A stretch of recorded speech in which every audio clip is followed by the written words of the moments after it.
নমস্কার, আমি অশোক। গল্পতীর্থ চ্যানেলে আপনাদের সকলকে স্বাগত। আশা করি আপনারা সকলেই ভালো আছেন। গল্প শুনতে সবাই ভালোবাসে, তাই আজ আমি অশোক আমার গল্প নিয়ে আপনাদের মাঝে হাজির হয়েছি। বাংলা সাহিত্যের মহান সাহিত্যিক তথা গল্পকারদের লেখা গল্পই এখানে শোনানো হয়। আজ আমরা শুনব প্রখ্যাত সাহিত্যিক সৈয়দ মুস্তাফা সিরাজের হরির হোটেল।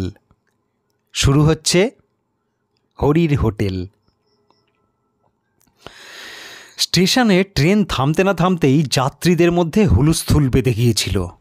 ভিড়ে ঠাসা কামরা, পিছন থেকে প্রচণ্ড চাপ আর গুঁতো টের পাচ্ছিলুম।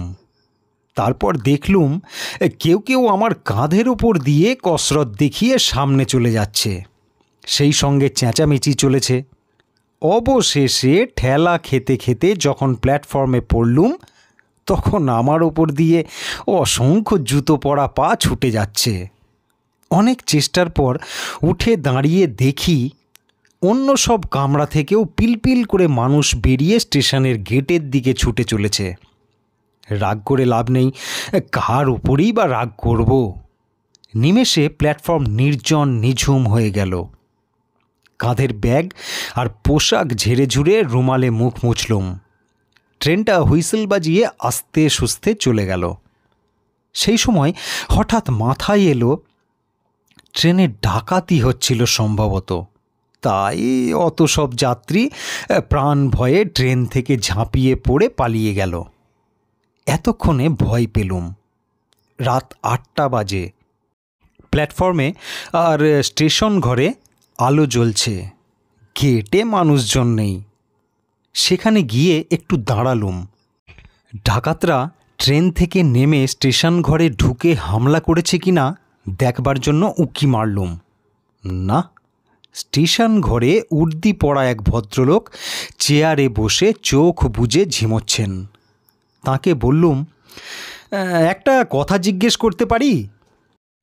তিনি চোখ না খুলেই বললেন, পারেন, তবে আপনার বরাতে হরির হোটেল আছে। অবাক হয়ে বললুম, হরির হোটেল মানে? এ তল্লাটে নতুন এসেছেন, যাবেন কোথায়? কাঞ্চনপুর। সেখানে কার বাড়ি যাবেন? একটু বিরক্ত হয়ে বললুম, সেখানে আমার বন্ধুর বাড়ি। রেলকোট পরা ভদ্রলোক এবার চোখ খুলে একটু হেসে বললেন, আপনার বন্ধু আপনাকে এখানকার হাল হদিস কিছুই জানাননি দেখছি। তা কি আর করবেন, হরির হোটেল এখন আপনার ভবিতব্য। কথা না বাড়িয়ে বললুম, গেটে টিকিট নেওয়ার লোক নেই, টিকিটটা নেবেন কি? টিকিট কেটেছেন? তা এ তল্লাটে নতুন প্যাসেঞ্জার, টিকিট কাটবেন বই কি। ইচ্ছে হলে দিন, না হলে দেবেন না। বুঝলুম এই ভদ্রলোকই স্টেশন মাস্টার, মাথায় হয়তো ছিট আছে। টিকিটটা ওর সামনের টেবিলে রেখে বললুম, আচ্ছা এবার বলুন তো, অত সব যাত্রী ট্রেন থেকে ওভাবে মরিয়া হয়ে নেমে দৌড়ে পালালো কেন? আজ যে শনিবার, তাতে ট্রেন 4 ঘন্টা লেট। বুঝলুম না। বুঝতে পারবেন, গেট পেরিয়ে নিচের চত্বরে যান। গেট পেরিয়ে গিয়ে দেখি কয়েক ধাপ সিঁড়ির নিচে একটা খোলা মেলা জায়গা। এক প্রান্তে কিছু দোকানপাট, অস্পষ্ট জ্যোৎস্নায় লক্ষ্য করলুম চত্বর একেবারে জনহীন। আমার সহকর্মী ও ঘনিষ্ঠ বন্ধু নির্মল বলেছিল, স্টেশন থেকে নামলেই বাস, সাইকেল রিক্সা বা এক্কা ঘোড়ার গাড়ি একটা কিছু পেয়ে যাব। কিন্তু কোথায় তারা? একটা চায়ের দোকানে আলো জ্বলছিল। সেখানে গিয়ে বেঞ্চে বসে বললুম, পরের বাস কটায় দাদা? চাওয়ালা আমার দিকে তাকিয়ে মুচকি হেসে বলল, বাবু মশাইয়ের আশা হচ্ছে কোত্থেকে? এই কলকাতা। ঠিক ঠিক, তা যাওয়া হবে কোথায়? কাঞ্চনপুর। পরের বাস কখন আসবে? বাবু মশাই, রাত্রিরে আর বাস আসবে না, আসবে সেই ভোরবেলা। কেননা রাত্রিরে তো এই স্টেশনে আর কোনো ট্রেন থামে না। সাইকেল রিক্সা বা এক্কা গাড়ি? চাওয়ালা হাসল। আজ্ঞে না, খামোকা কেন রাত্রিবেলা ওরা আসবে বাবু মশাই? আপনি বড্ড ভুল করেছেন। আসবার সময় দেখেননি সোনাগড় জংশনে হঠাৎ ট্রেনের কামরায় বেজায় ভিড় হয়েছিল? মনে পড়ে গেল। বললুম, তুমি ঠিক বলেছ, কামরা একেবারে ফাঁকা ছিল। হঠাৎ ওই জংশনে ভিড়ের চাপে কোন ঠাসা হয়ে গিয়েছিলুম। ব্যাপারটা হলো, এ তল্লাটের অসংখ্য লোক সোনাগড়ে কলকারখানায় চাকরি করে। তারা প্রতি শনিবারে বাড়ি ফেরে, রোববারটা কাটিয়ে আবার সোমবার সোনাগড় যায়। আপনি যদি ট্রেন থেকে নেমেই ওদের সঙ্গে দৌড়ে আসতেন, তাহলে হয়তো বাসে বা সাইকেল রিক্সা নয়তো এক্কা গাড়িতে ঢুকে যেতে পারতেন। হ্যাঁ, সহজে পারতেন না, একটু কসরত করতে হতো, এই যা। এবার ব্যাপারটা বুঝতে পারলাম। নির্মলের ওপর রাগ হলো। এই ব্যাপারটা আমাকে তার খুলে বলা উচিত ছিল, কিন্তু আর রাগ করে লাভ নেই। তাছাড়া নির্মলের মেয়ের অন্নপ্রাশন কাল রবিবার। আমি কবে যাব নির্দিষ্ট করে তো তাকে কিছু বলিনি, শুধু বলেছিলুম নিশ্চয়ই যাব, শনিবার পর্যন্ত অপেক্ষা করিস। বললুম, এক কাপ চায়ের ব্যবস্থা করা যায় না দাদা? চাওয়ালা গম্ভীর মুখে মাথা নাড়ল। না বাবু মশাই, উনুনে আমার রাতের রান্না শেষ করে জল ঢেলে দিয়েছি, আর চা করার কোনো উপায় নেই। আচ্ছা, এখানে হরির হোটেলটা কোথায়? লোকটা যেন চমকে উঠল। হরির হোটেল? এর আগে কখনো হরির হোটেলে খেয়েছিলেন নাকি? না, আমি এই প্রথম এখানে আসছি। হরির হোটেলের কথা স্টেশন মাস্টারের মুখে শুনলুম। ও, হরির হোটেলে যাওয়ার যখন ইচ্ছে হয়েছে, চলে যান, তবে একটু দেখে শুনে যাবেন, বলে চাওয়ালা আমার মুখের সামনেই দোকানের ঝাঁপ ফেলে দিল। এখানে দেখছি সবই অদ্ভুত, লোকজনও অদ্ভুত। হরির হোটেলে যেতে দেখে শুনে যাব কেন? কিছু বোঝা গেল না। এতক্ষণে চাঁদ আরও উজ্জ্বল হয়েছে, সব দোকানপাট বন্ধ, শুধু শেষ দিকটাই আলো জ্বলছে। সেখানে গিয়ে দেখলুম একটা ঘর খোলা আছে। দরজার কাছে টেবিলের সামনে একজন রোগাটে গড়নের কালো রঙের লোক বসে আছে। পরনে ধুতি আর হাত কাটা ফতুয়া, ভেতরে 2 সারি লম্বা বেঞ্চের সঙ্গে উঁচু ডেস্ক আঁটা। দেখেই বোঝা যায় এটা একটা হোটেল। এই তাহলে হরির হোটেল। লোকটি আমাকে দেখেই কেন যেন সবিনয়ে করজোরে নমস্কার করল। আমিও নমস্কার করে বললুম, এটাই কি হরিবাবুর হোটেল? সে জিভ কেটে মাথা নেড়ে বললে, আজ্ঞে স্যার, দয়া করে আমাকে বাবু বলবেন না, আমি একজন সামান্য লোক। বাইরে টাঙানো সাইনবোর্ড দেখুন, লেখা আছে অন্নপূর্ণা হোটেল, কিন্তু এ তল্লাটে সবাই বলে হরির হোটেল। ঠিক এই সময় আমার মনে পড়ে গেল আজ বেলা 11টায় খেয়েছি। তারপর ট্রেনে বার 3 বিস্বাদ চা, আর একই সময়ে ডাল ভাত মাছের ঝোল মিশ্রিত লোভনীয় খাদ্যের তীব্র ঘ্রাণ আমার বাঙালি পেটে প্রচণ্ড ক্ষুধার উদ্রেক করল। শটান হোটেলে ঢুকে কাছের বেঞ্চে বসলুম। ব্যাগটা একপাশে রেখে বললুম, আমার খুব খিদে পেয়েছে, শিগগির ব্যবস্থা করুন হরিবাবু, ডাল ভাত যা হোক। হরি ডাকল, খেদা, ও খেদু, ঘুমলি নাকি? ভেতর থেকে ঢোলা হাফ প্যান্ট পরা একটা নাদুস নুদুস গোলগাল গড়নের যুবক এসে একগাল হেসে বলল, তখন তোমাকে বলেছিলুম না হরিদা, 2 মুঠো চাল বেশি করে নি, আর তরকারি তো অনেক আছে। হরি বলল, তাহলে স্যারকে একখানা পুরো মিল দে। কিছুক্ষণের মধ্যে গোগ্রাসে 1 থালা ভাত, ডাল, তরকারি, মাছ পরম তৃপ্তিতে খেয়ে ঢেঁকুর উঠল।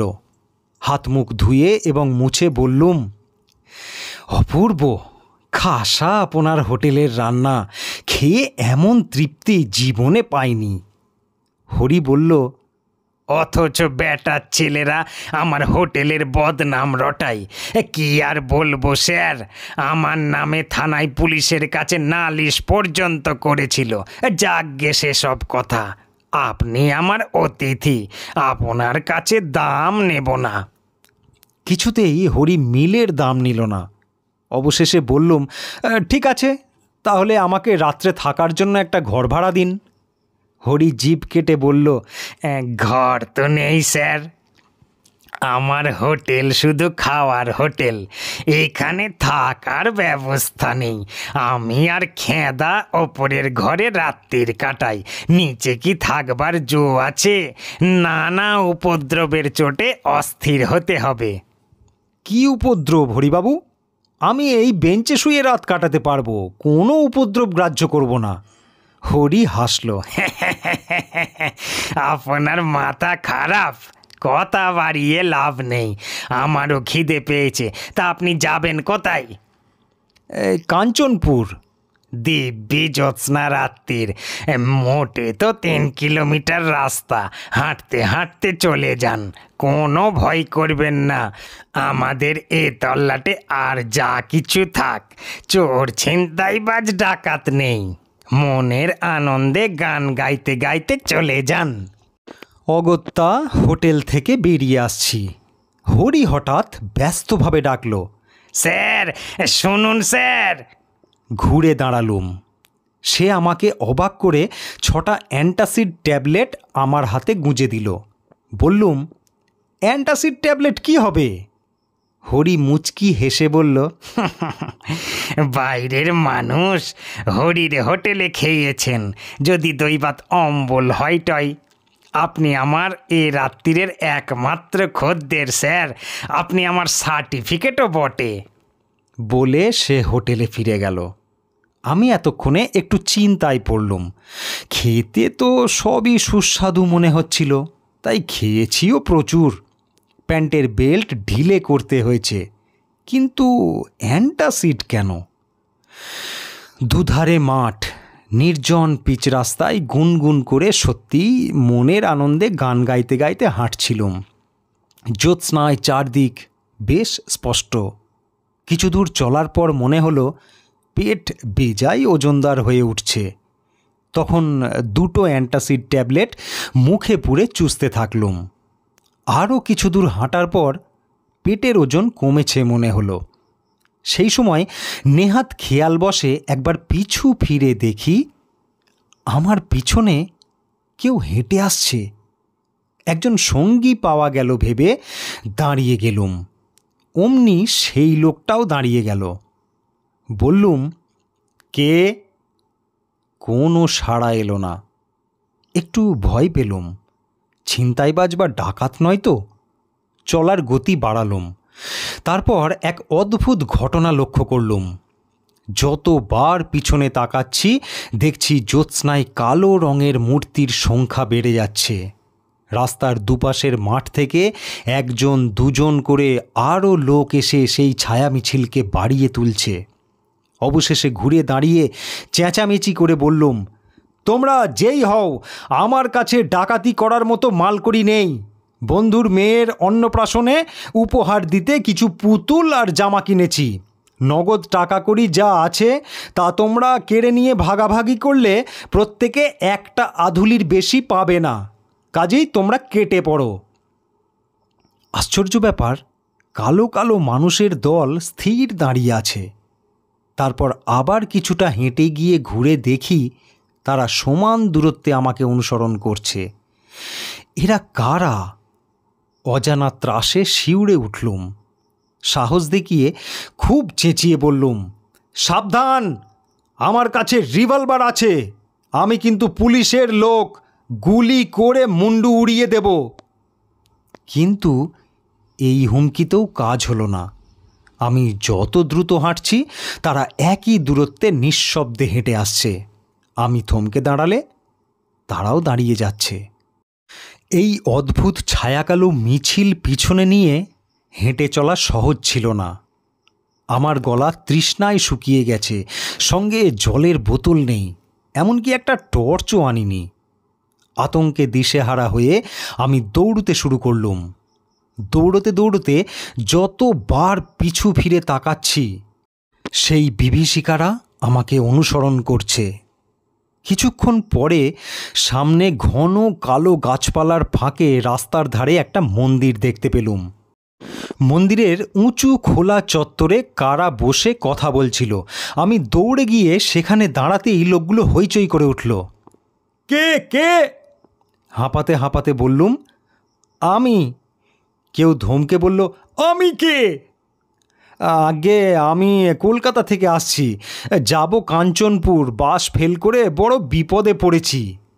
একজন বলল, তাই বলুন, তা বিপদটা কি?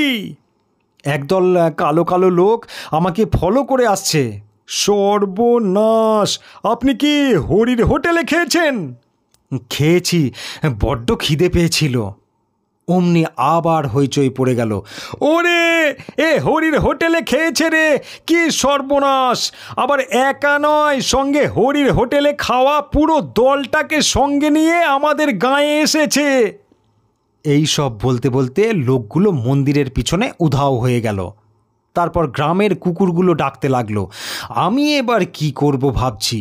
সেই সময় দেখলুম উঁচু চত্বরের পাশে একজন লোক দাঁড়িয়ে আছে।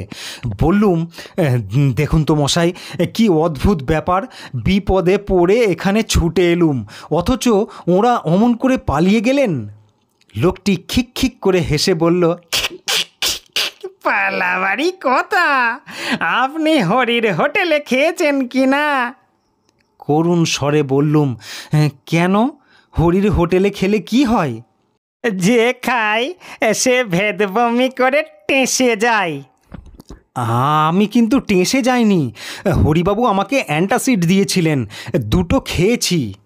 দুটোতে কাজ হয় না মশাই, এখনো আপনার পেটে হরির হোটেলের ভাত আছে তো, তারই গন্ধে যত গন্ডগোল বেঁধেছে। কারা আপনাকে ফলো করেছে বলছিলেন যেন? হ্যাঁ, একজন দুজন করে অন্তত 30-40 জন হবে। জ্যোৎস্নায় সব কালো কালো মূর্তি। তারা হরির হোটেলে খেয়ে টেসে গেছে। কথাই বলে স্বভাব যায় না মূলে। হরির রান্নাটা যে সুস্বাদু, সেই লোভে পড়ে পেট পুড়ে খেলেই কেলেঙ্কারি। ওরা ভেদবমি করে টেসে গিয়েছে বটে, কিন্তু লোভটা যায়নি। আপনার পেট থেকে হরির সুস্বাদু রান্নার গন্ধ টের পেয়েই ওরা আপনার পিছু নিয়েছে, বুঝলেন তো? বুঝলুম, কিন্তু আপনি দয়া করে আমাকে কাঞ্চনপুরে পৌঁছে দিন। কাঞ্চনপুর আরও প্রায় 1 কিলোমিটার। সেখানে কাদের বাড়ি যাবেন? নির্মল সিংহের বাড়ি। ও, সিংহি মশাইদের বাড়ি? চলুন, আমার বাড়িও ওই গ্রামে। তবে সাবধান, আপনি আগে আগে চলুন, আমি যাব পেছনে। কেন? আমাকে কি আপনি ভয় পাচ্ছেন? কিচ্ছু বলা যায় না। হরির হোটেলে এ পর্যন্ত যারা খেয়েছে তারা সবাই টেসে গেছে। আহা, বলছি তো আমার কিছু হয়নি। লোকটি খিক খিক করে হেসে বলল, টাটকা টেসে যাওয়া বডি তো, তাই প্রথম প্রথম কিছু টের পাওয়া যায় না। মনে হয় এই তো দিব্য আমার বডিখানা আস্ত আছে, কিন্তু আত্মার ভ্রম। আসলে বডি কখন চিতায় পুড়ে ছাই হয়ে গেছে। কি অদ্ভুত! মোটেও না। এমন হতে পারে আপনার বডির স্মৃতি আপনাকে এখনো আস্ত রেখেছে। যাকগে, চলুন, পিছনে তাকাবেন না, আমিও তাকাবো না। কিছু দূর হেঁটে যাওয়ার পর বললুম, দেখুন, আপনার যেমন আমাকে ভয় করছে, তেমনি আমারও আপনাকে ভয় করছে। কখন পিছন থেকে আপনি কি করে বসবেন? ঘাড় মটকে দেবো বলতে চান? যা অবস্থা তাতে এবার ওটুকুই যা বাকি। বাজে কথা বলবেন না, আপনি বড্ড অকৃতজ্ঞ মানুষ তো। আমাকে মানুষ বললেন যখন, তখন আর আমাকে ভয় কেন? বরং আপনার ভয় পাওয়া উচিত যারা আমাকে ফলো করে আসছিল তাদের। লোকটি থমকে দাঁড়ালো। এই রে, একেবারে ভুলে গেছি। আমার জামার পাশ পকেটে টর্চ আছে, বের করা যাক। আগে আপনাকে টর্চের আলোয় দেখে নিই, তারপর এখনও কেউ পিছনে ফলো করছে কিনা দেখা যাক। বলে সে টর্চ জেলে আমাকে খুঁটিয়ে দেখল। তারপর ঘুরে দাঁড়িয়ে পিছনের দিকে টর্চের আলো ফেলল। কয়েক মুহূর্তের জন্যে সেই আলোয় দেখলুম এক দল আস্ত কঙ্কাল ছিটকে দুধারে গাছপালার মধ্যে লুকিয়ে পড়ল। আর লোকটাও সেই দৃশ্য দেখে প্রচণ্ড বেগে দৌড়ে কোথায় উধাও হয়ে গেল। আমার সৌভাগ্য, তার হাত থেকে জ্বলন্ত টর্চটা ছিটকে পড়েছিল। সেটা আমি কুড়িয়ে নিয়ে এবার নির্ভয়ে হেঁটে চললুম। মাঝে মাঝে পিছু ফিরে টর্চের আলো ফেলছিলাম, কিন্তু আর কেউ আমাকে অনুসরণ করছিল না। বেশ কিছুক্ষণ চলার পর রাস্তার বাঁকের মুখে মোটর সাইকেলের উজ্জ্বল আলো দেখা গেল। তারপর মোটর সাইকেলটা আমার কাছে এসে থেমে গেল। নির্মলের সাড়া পেলুম। যা ভেবেছিলুম, এতক্ষণ পর্যন্ত অপেক্ষা করে হঠাৎ মনে পড়ে গিয়েছিল আজ তো শনিবার। পুটু কি অত ভিড়ের মধ্যে বাসে উঠতে পারবে? হ্যাঁ রে, হেঁটে আসতে কোনো অসুবিধা হয়নি তো? আয়, ব্যাক সিটে বস, তোষটা আমারই, বুঝলি? মোটর সাইকেলের ব্যাক সিটে চুপচাপ উঠে বসলুম। যা ধকল গেছে, এখন আর কোনো কথা নয়। না, পরেও আর কোনো কথা নয়। এমনকি হরির হোটেলে খাওয়ার কথাও চেপে যাব। হরির দেওয়া অ্যান্টাসিডের ট্যাবলেট দেখিয়ে বলবো রাতে কিছু খাবো না, পেটের অবস্থা ভালো না। তাছাড়া আমি হরির হোটেলে খেয়ে এসেছি শুনলে নির্মল নির্ঘাত আমাকে ফেলে পালানোর চেষ্টা করবে।